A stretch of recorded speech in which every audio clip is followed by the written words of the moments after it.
Assalomu alaykum, Beruni beton qo'sh xizmatini kuzatuvchilari.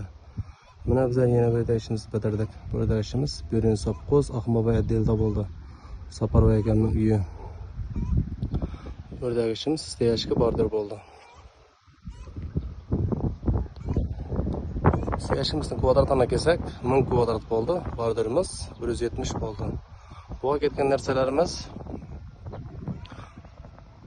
956 sement ketdi. Toshimizga kelsak, toshimiz 13 kamaz bo'ldi. 1 kamaz budkamin bordirimiz arasan tashlamaga. Chegamizga kelsak, chegamiz 13 zil, 15 zil bo'ldi. Bir chakman chegamini. Bir chakman chega tiyilani taxluq ishlatdik.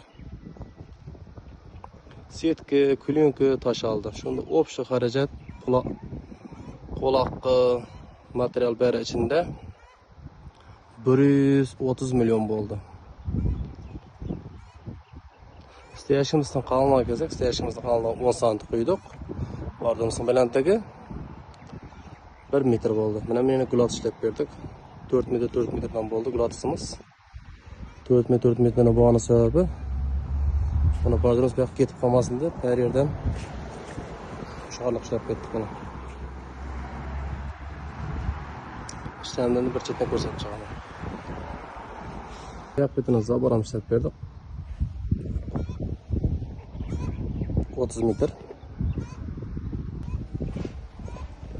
Mana sapaganni bu yoqqa uqqan dalon bo'ldi biri. Steyashimiz qap-qora bo'lib turibdi. Mana bordirimizni to'g'ri Menimizga bo'lsa gulat tushirib berdik.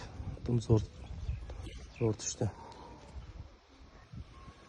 Garaj telak bari quyilib ketdi. Yaman kvadrat ichida. O'rnasini tombochkalardan quyib berdik.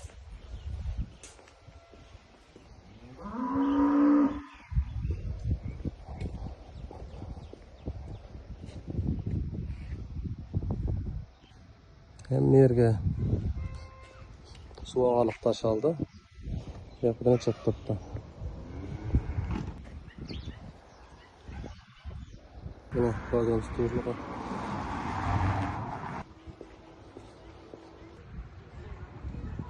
Mana yerga xudo quloq tushirib berdik. Zakazimiz shunday. Zakaz shunday bo'ldi.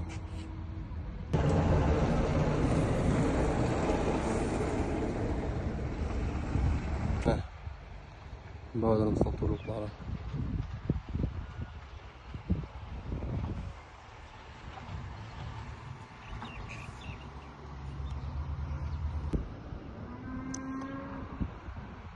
Saparboy akam to'ylar bermak nasib etsin ustunda.